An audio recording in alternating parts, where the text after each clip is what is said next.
99% des conseils de séduction destinés aux femmes ressemblent à ça. Vous allez devoir jouer les détectives parce que, encore une fois, un homme ne va pas être 100% honnête avec vous. On va lui faire la gueule 3 heures, 4 heures, peut-être une journée, 2 journées, et après on est de retour. Quand on veut faire revenir une personne, il faut qu'on puisse agir de façon contre-intuitive. Mais dans un sombre recoin de YouTube, certaines femmes ont des préoccupations complètement différentes. Elles s'appellent Liz, Shera ou Margarita, elles font des millions de vues et elles apprennent aux femmes à faire cracher un maximum de thunes aux hommes avec qui elles sortent. Honey, you don't have any money.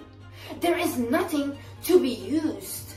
There is no gold for us to dig because you have no gold. You should not be worrying about gold diggers. You should be worrying about being broke. Quand vous allez sur la chaîne de Shera7, 630 000 abonnés, vous tombez sur une description énigmatique. Les mots ne peuvent pas décrire ma chaîne. Pourtant, à première vue, je trouve assez bien les mots. On est sur une chaîne de vlog à l'ancienne, on a l'impression d'être face à une youtubeuse beauté milléniale qui a fait ses abonnés au début de YouTube et qui n'a jamais su se renouveler. Le secret se trouve derrière l'onglet « En direct ». Vous cliquez et là, vous vous retrouvez face à des lives qui durent souvent plus de 3 heures avec des titres lunaires comme « Laisse ton mec te tromper », « Ne sortez pas avec des hommes avec une mentalité de pauvre » ou « Flattez les hommes et ils vous donneront des choses ». Supposons que votre copain traverse une période difficile de sa vie. Voilà la réponse de Shera. I've been with him 4 years and we still ain't moved out or have a ring. Currently, he has no job. Then you a prisoner. You've been kidnapped by a broke man. Honestly, I don't even know why you're still there. On vous a dit que pour séduire un homme, il fallait éviter d'avoir trop de critères préétablis. Voilà la réponse de ces coachs. You people settle for like anything. Oh my god, he texts me good morning, please. That is so embarrassing, like literally. Les coachs masculinistes à la Andrew Tate bombardent les femmes avec une question: qu'est-ce que tu mets sur la table? Autrement dit, qu'est-ce que tu apportes dans la relation? The question is, what do you bring to the table to a guy? And we're going to take out sex. Certaines femmes l'ont intériorisé et elles sont très explicites sur ce qu'elles apportent à la relation. I cook, I clean, I suck, I fuck, I shut the fuck up. So I know how to keep my man. La réponse des coachs tient en une phrase. C'est le titre du livre de Shera7, Je n'apporte rien, un concept de level up. I'm not bringing nothing to the table, baby. If you want a woman to bring something to the table, go to IHOP, go to the restaurant where you can tip her, baby. Because if I bring something to the table, you're going to be mad because it's going to be another man who's going to not ask me to bring something to the table. And he's going to take care of the bill, them kids, and everybody else. And you, if you look broke. Le premier réflexe d'Internet est de les traiter de michto pour discréditer leur approche. Mais ça ne sert à rien parce qu'elles se définissent elles-mêmes comme des gold diggers en anglais. Que je vais traduire par michto, même si je ne suis pas fan du terme, vu que la seule alternative que me propose ChatGPT, c'est croqueuse de diamants. C'est peut-être un peu plus classe, mais ça me donne l'impression de faire une analyse de texte de Madame Bovary, donc on va rester sur michto. You look greedy. I am greedy. Better than looking needy, baby. Me personally, I am not attracted to guys that have no money. I am simply not.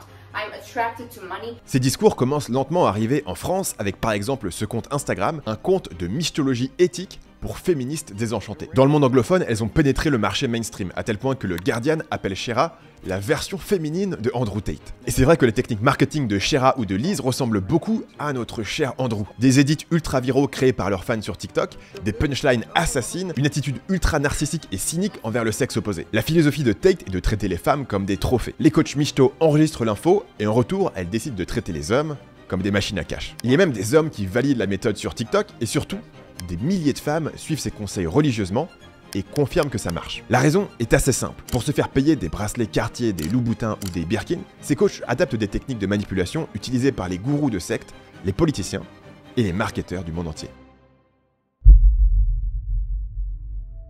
La plupart des youtubeurs connus ont vécu un mois charnière où leur chaîne a décollé. On se souvient de ce mois toute sa vie, où on a gagné 10 000, 20 000, 50 000 abonnés d'un coup. Les plus gros peuvent gagner 100 000 abonnés en un mois et entrer dans la légende. La trajectoire de la youtubeuse The Withered Liz, la sorcière Liz en français, redéfinit complètement ses métriques de succès. En octobre 2022, elle a gagné 836 000 abonnés en un mois. Aujourd'hui, elle en a plus de 6 millions et elle dépasse souvent le million de vues par vidéo, avec des titres pourtant basiques comme Confiance bébé, des vidéos tournées avec son iPhone, un son pourri et des miniatures inexistantes. Ça rappelle le bodybuilder Sam Sulek dont je vous parlais dans la dernière vidéo, mais au moins Sam Sulek a un vrai micro. Et de temps en temps, il change de plan de caméra. Un succès aussi fulgurant signale que ses coachs ont identifié un problème, et que ce problème est douloureux, urgent et reconnu pour des millions de femmes. D'ailleurs, si vous voulez apprendre comment trouver des idées de business qui peuvent exploser rapidement, cliquez sur le lien en haut de la description et je vous enverrai une vidéo qui vous explique ma méthode complète. Une critique facile consisterait à dire: c'est quoi ces coachs antiféministes qui diffusent des idées arriérées Et surtout, à qui ça peut bien parler? Est-ce qu'il y a vraiment des millions de femmes qui sont prêtes à s'abonner pour apprendre à se faire offrir des sacs? Et ben là encore, elles encaissent le coup et elles ripostent. People find it anti-feminist that a man is taking care of a woman, but I think it's anti-feminist that a woman is literally doing everything. Like she has to take care of the children, of the home, she has to be a wife, cook, nanny, cleaner, everything, and then on top of that she also has to work. Who is winning here? La raison pour laquelle ces conseils parlent à autant de femmes, c'est que tout part d'un constat réel. Non seulement vous devez travailler et gagner comme un homme, mais en plus la société attend beaucoup plus de choses de vous. Men have so many expectations for a woman, okay? You're supposed to be very beautiful, you're supposed to never age, but don't you dare as a woman expect anything from that man. You want a tall man? How dare you? No.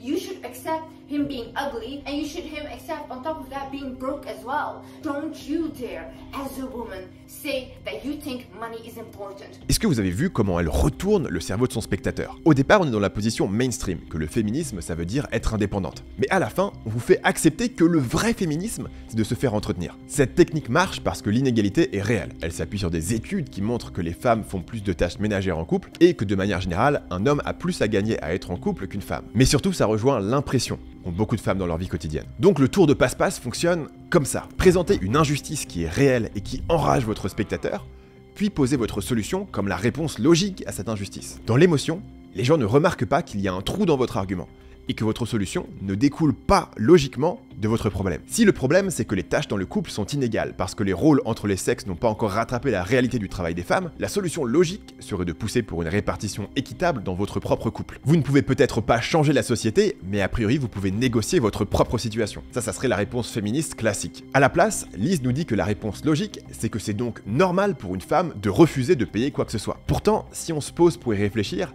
sa solution va encore renforcer les inégalités de tâches ménagères et de salaire dont elle se plaignait. Alors, Lise a parfaitement le droit de vivre sa vie comme elle veut, et même d'encourager des millions d'autres femmes à faire la même chose. Si vous suivez ma chaîne depuis quelques temps, vous savez que je suis un bisounours en faveur de la liberté de transaction. Mais ça me semble correct de qualifier Lise d'antiféministe, parce que sa méthode va à contre-courant direct du projet d'égalité homme-femme. Et pourtant, le génie marketing, c'est qu'elle arrive à nous faire croire que c'est elle la vraie féministe. C'est pour ça que ses coachs sont autant suivis. Elle donne des solutions radicales, donc virales, à des problèmes réels qui touchent un public large. Contrairement à ce qu'on pourrait penser, les fans de Shera ne sont pas que des femmes qui rêvent d'arrêter de travailler et de se faire offrir des Porsche, parce que de toute façon, il n'y a pas assez d'hommes prêts à offrir des Porsche pour satisfaire toutes ces femmes. Ce sont aussi des femmes qui ont une carrière normale, qui ont identifié une injustice, et qui voient ces méthodes comme une manière d'y remédier. Par exemple, en se mettant en couple avec un homme qui paye tout le loyer, leur voiture et les dépenses quotidiennes. D'ailleurs, Shera conseille à ces femmes de mentir sur leur vraie carrière et de prétendre qu'elles n'ont pas d'argent, même si elles ont un bon poste. Elle fait son propre tour de passe-passe pour justifier ses méthodes. Pour elle, tout le monde ment, et surtout les hommes, donc ça justifie de mentir vous aussi. But you expect this man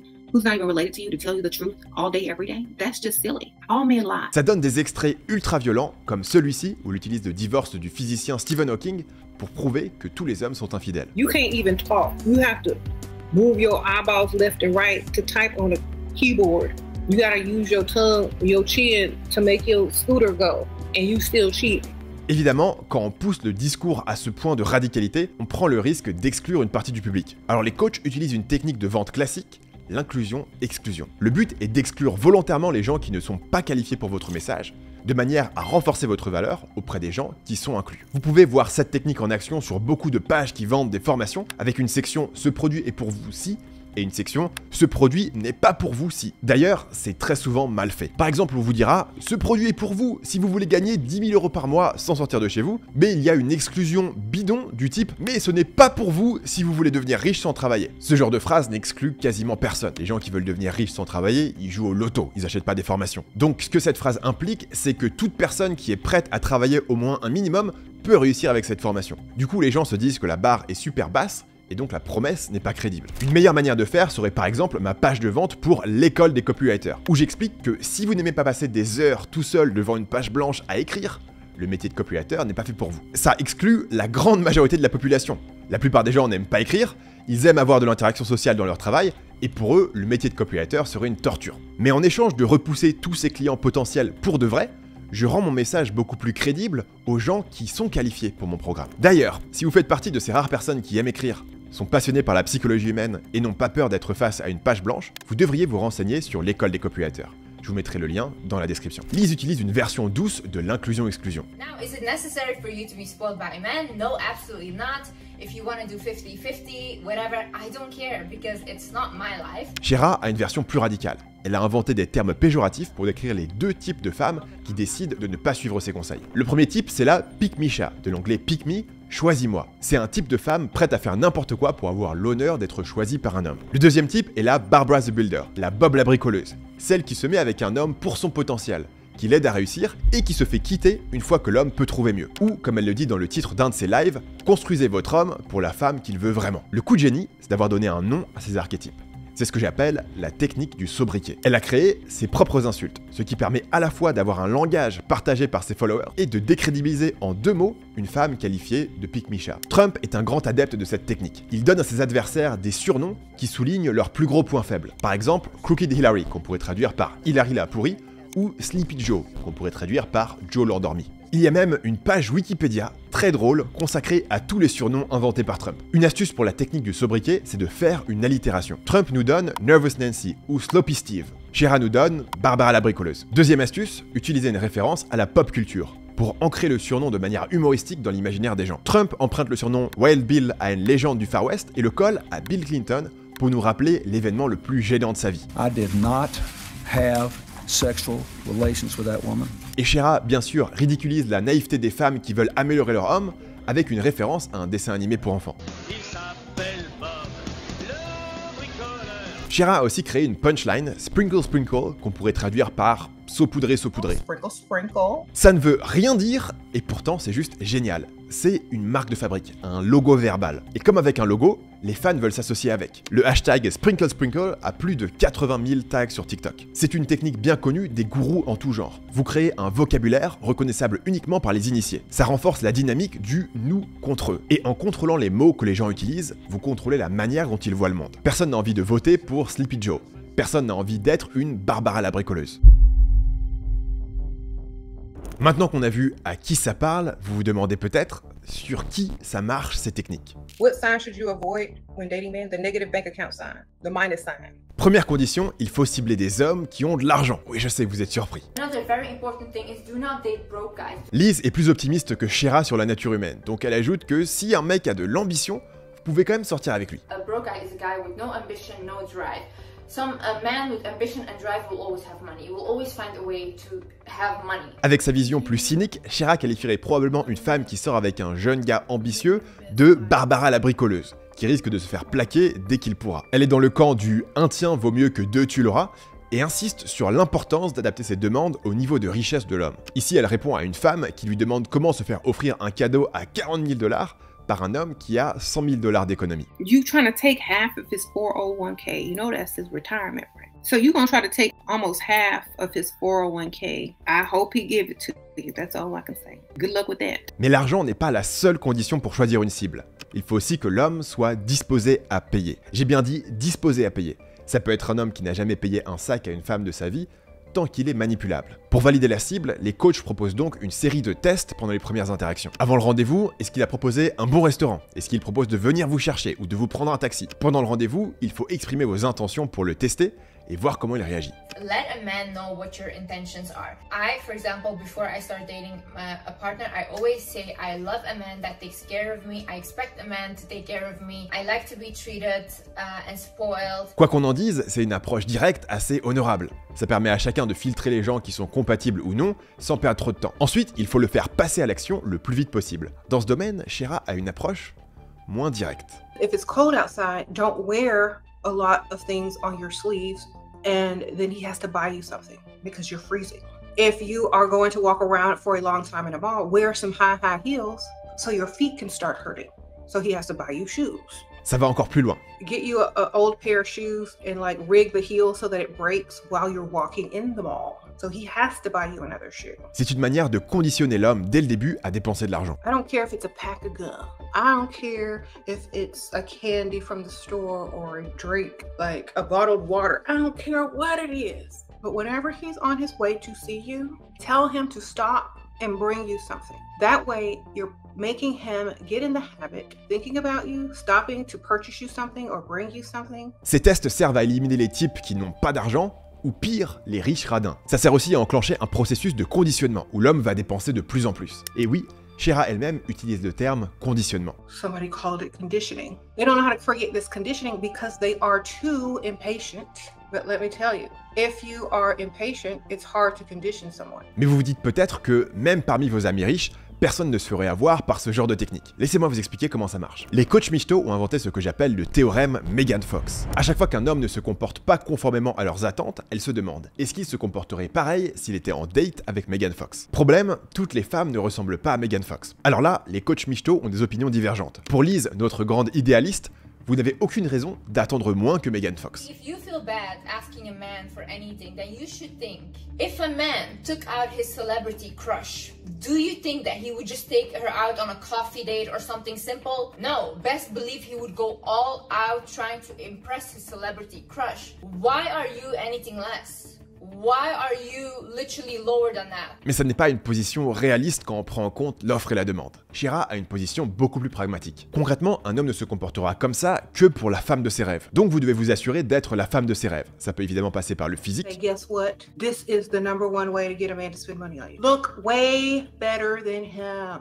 And when I say better, I mean look like you're out of his league. Look like that you would never be with him unless he was spending money on you. C'est un des canaux de monétisation de Shera qui fait de l'affiliation et vend des produits cosmétiques pour level up son apparence. D'ailleurs, la quantité de canaux de monétisation qu'elle a mis en place est complètement délirante. Déjà, on a ses lives dans lesquels elle se fait offrir de l'argent pour répondre aux questions. Elle a aussi son identifiant Cash App à l'écran en permanence et même dans ses miniatures, ce que je trouve très drôle. Certains youtubeurs se font crucifier dès qu'ils demandent 6 € à leur audience. Mais le problème se pose seulement quand l'audience se sent trahie. Si vous avez construit votre marque entière sur le fait de parler d'argent, ça ne pose pas de problème. Et c'est pour ça que je n'ai aucun problème à faire un 3e appel à l'action dans cette vidéo, en vous disant que j'ai une vidéo gratuite de 18 minutes qui vous explique la méthode étape par étape pour trouver une idée de business rentable à tous les coups, et qu'il suffit de cliquer sur le lien en haut de la description pour y accéder dès maintenant. D'ailleurs, en parlant de description, quand vous cliquez sur la description d'une des vidéos de Shera, c'est la cour des miracles. On a son PayPal, son identifiant Cash App encore, de l'affiliation Amazon, ses livres, dont un manuel avec une approche mentale, magique et physique pour se débarrasser d'une malédiction, des codes promo pour un site de perruques, et son propre site qui vend 2 choses,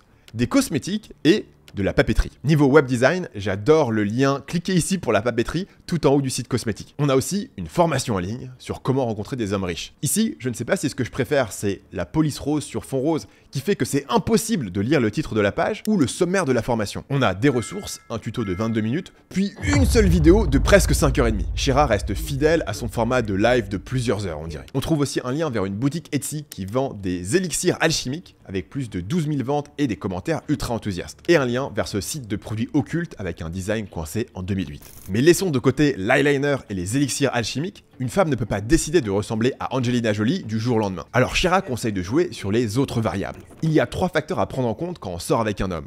Son argent, mais aussi sa beauté et son âge. Un trentenaire beau et riche sortira en priorité avec les femmes en haut du panier, des mannequins par exemple. Mais si vous voulez un homme riche, vous pouvez le choisir moins beau. If he's ugly, close your eyes, ma'am. His credit card ain't ugly. Ou petit. What are my thoughts on short guys? Do they have long money? Ou plus vieux. If you set the tone that he's much older than you, when you ask for something, he's gonna feel silly saying no because you are so young. Like, why can't you do this for me? You're way older than me. So you have to remind them sometimes. Get it? Une fois que la proie a été choisie et testée, on rentre dans la phase de manipulation. Récemment, une journaliste du Monde a écrit un article pour introduire les Français à la niche des coachs Michto. Mais la manière dont elle explique la méthode est assez rudimentaire. L'objectif est de devenir une femme fatale, afin de prendre le contrôle sur les hommes. Pour y parvenir, la recette, selon les adeptes de cette méthode d'avant-garde qui regarde vers le passé, est assez simple.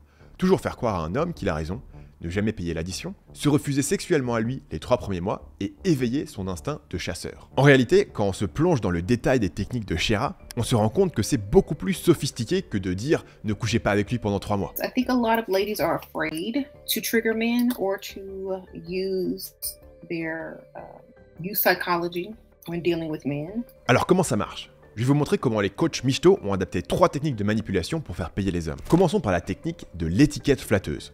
Vous attribuez au mec une bonne qualité et il ne veut pas vous décevoir. If I was dating someone new, or you are dating someone new, you just tell him like, yeah, you really do seem like the type of man that likes to provide for a woman. Oh yeah, like you're really like a manly man, like I can see that. And he'll be like, yeah, I really am. Oh. C'est une technique de persuasion qui a fait ses preuves depuis des décennies, théorisée par Dale Carnegie dans Comment se faire des amis, un livre sorti en 1936. Donnez-leur une belle réputation à laquelle se conformer et ils feront de prodigieux efforts plutôt que de vous décevoir. Une des idées centrales, c'est que les hommes utilisent les femmes pour booster leur image et leur ego. Men don't like women.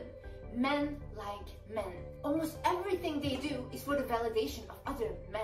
On en avait parlé dans la vidéo sur Andrew Tate. Tate s'entoure de femmes pas parce qu'il aime les femmes, mais pour impressionner les autres hommes. Donc logiquement, Shera vous conseille de lui donner une image de mec qui dépense et de renforcer son ego à chaque achat. Tell them that you brag on them to your friends and family when you say, oh my gosh, look what my man bought me. And then tell them how the other women are like, oh, you got a good one. If you boost their ego up from spending or providing, they're gonna want to do it more. La deuxième technique est le renforcement positif. Si vous voulez que quelqu'un fasse quelque chose, c'est rarement efficace de vous plaindre de ce qu'il fait mal. Il vaut mieux lui donner un renforcement positif dès qu'il fait ce que vous voulez. And then when they do buy you something or spend on you, say, oh my gosh, thank you so much, you're so sweet, this is why I like you so much. Always make sure they know that's why you like them, because they're spending. Ça marche dans le couple, au boulot et avec les enfants. Peut-être que vous trouvez ça ridicule quand des parents s'extasient que leur enfant ait fait une chose simple, comme mettre ses chaussures tout seul ou amener son assiette à l'évier, mais ça fonctionne extrêmement bien. A lot of women, when they get stuff from a man or a man does something nice for them, women forget to appreciate them or to praise them or say like, oh, you did so well, thank you so much. C'est encore plus important quand la personne a fait seulement la moitié de ce que vous voulez. Vous avez alors le choix entre critiquer ce qu'il a mal fait et récompenser ce qu'il a bien fait. La bonne stratégie, c'est la récompense. Vous renforcez ce qui a bien été fait, parce que si vous critiquez son choix de restaurant par exemple, il va retenir que ça ne sert à rien d'essayer, parce que même s'il fait des efforts, vous n'êtes pas contente. I want you to try saying, I love it when you this. I love it when you took me, to that barbecue restaurant. I love it when you give me small gifts. It's not going to shift straight away, but try it. Try telling him the manuscript of how to make you happy. La troisième est une technique de vente classique. C'est de se comporter comme si la vente était déjà conclue. Le vendeur commence à parler de ce qui va se passer une fois que vous aurez reçu votre nouvelle voiture, alors que vous n'avez pas encore pris la décision finale de l'acheter. Oh, it's such a beautiful day outside. I really feel like going out and doing some shopping, and I think you want to take me, don't you? L'effet combiné de ces techniques est de projeter des attentes très claires sur le comportement de l'homme. Tant qu'il s'occupe de vous, tant qu'il paye, vous allez booster son ego. Il y a 3 niveaux de la persuasion, et l'identité est le plus puissant. Renvoyez à quelqu'un l'image qu'il veut se donner, et il ne pourra plus se passer de vous. C'est comme ça que les marques et les créateurs de contenu créent des fanboys. Et c'est comme ça que les michtos transforment les hommes en distributeurs habillés. Dans les années 2000, un groupe de mecs qui s'appelait les pick-up artistes ont mis au point des techniques de manipulation pour coucher avec le plus de femmes possible. L'une des plus connues est le neg, décrite dans le livre The Game. Ni compliment, ni insulte, un neg est quelque chose entre les deux. Une insulte accidentelle ou un compliment détourné. Le but d'un neg est de diminuer l'estime de soi d'une femme tout en affichant activement un manque d'intérêt à son égard. Par exemple en lui disant qu'elle a du rouge à lèvres sur les dents, ou en lui offrant un morceau de chewing-gum après qu'elle ait parlé. Les coachs michtos ont adapté le neg à leur sauce. I came over here because you look like a nice guy. That's all you gotta say, nice guy. Nice guy is very general. It's a backhanded compliment. Le titre de ce live de Shera est impitoyable. Celle qui trigger un homme contrôle son esprit. Le procédé est exactement le même que dans The Game. D'évaluer subtilement l'homme pour le pousser à vouloir prouver sa valeur. La ressemblance avec les techniques de manipulation de The Game ne s'arrête pas là. Like they say, don't hate the player, hate the game. Prenons un autre exemple. Pour se rendre inoubliable, Shera conseille de créer des associations dans la tête de l'homme avec des chansons spécifiques. Name an artist that they can't get away from. Every time they turn on radio, every time they turn around, every time they turn on the TV, every time he hears Michael Jackson, he thinks of me. On retrouve exactement le même conseil dans The Game. Ross Jeffries, un dragueur obsédé par la programmation neurolinguistique, utilise une technique qu'il appelle l'ancrage pour créer des associations dans l'esprit des femmes. À un moment, il demande à une femme de prendre les sentiments qu'elle a pour lui, de les mettre dans un sachet de sucre et de garder le sachet de sucre avec elle toute la journée. C'est un ancrage. Après son départ, le paquet de sucre lui rappellera les émotions positives qu'elle a ressenties avec lui. Il y a des phrases qu'on retrouve à l'identique chez Shera et dans The Game. The worst they can say is no. Et les deux camps utilisent des scripts précis pour arriver à leur fin. C'est aussi ça qui fait leur succès auprès de leurs fans. parce que ça rend leurs conseils très concrets et actionnables. Prenez par exemple cet incroyable script de manipulation. If a man prides himself on, being smart or having a lot of money, you use that against him. You're like, I know you don't have a lot of money right now, or you may be going through some financial issues and you might not be talking about them, but I really got to get something done and I really need this much money. So I'm trying to figure out what I need to do because, I don't want to impede on your financial trouble. Surtout, on retrouve des deux côtés des personnalités ultra cyniques qui conseillent de se débarrasser au maximum de ses émotions. It's not being cynical, it's the game, baby. It's strategy. It's called strategy. Do you call someone low-key cynical if they're on the football field using their strategy? No, it's a good play. That's a good play. Un exemple de ça est le conseil de Shira. Laisse ton mec te tromper parce que ça crée une opportunité d'obtenir quelque chose en retour. This is why you don't get attached and catch feelings. Because look, if they cheat, your heart's gonna break. Oh my God, my heart. No, you better have my money and double my money and buy me some extra gifts this week. The Game et les coachs Michto ne sont pas deux philosophies opposées, mais plutôt les deux côtés de la même pièce. Le génie de The Game a été de dire aux hommes, toute votre vie, vous avez été ignorés par les femmes, mais il est possible de changer ça et de reprendre le contrôle. Les coachs Michto ont compris la même chose. Toutes leurs techniques visent à flatter l'ego d'un homme pour lui donner l'impression d'être en contrôle. Et ces deux philosophies deviennent aussi toxiques pour la même raison. Dans The Game, les mecs commencent à croire que se mettre en couple est un truc de loser parce que le but de la vie, c'est de coucher avec le plus de femmes possible. Et de la même manière, Shira voit les sentiments dans le couple comme une maladie qui vous empêche de maximiser votre cash flow. That's how it goes when you don't catch feelings. Ces deux philosophies tombent aussi dans le même piège des prophéties autoréalisatrices. En traitant tous les gens du sexe opposé comme des menteurs et des manipulateurs, vous repoussez les gens honnêtes et effectivement, il ne vous reste que les menteurs et les manipulateurs. C'est comme ça que Shira peut affirmer que tout le monde ment tout le temps à tout le monde. You can't expect someone not to lie. Your child is gonna lie to you. Your mom is gonna lie to you. Your dad is gonna lie to you. Everyone is gonna lie to you. Selon son expérience, c'est sans doute vrai, mais c'est le revers du principe dont on parlait plus tôt. Coller une étiquette sur les gens et ils vont s'y conformer. Ce PDF récapitule les 6 techniques de manipulation dont on a parlé dans la vidéo en une page. Je vous ai mis un lien pour le télécharger dans la description.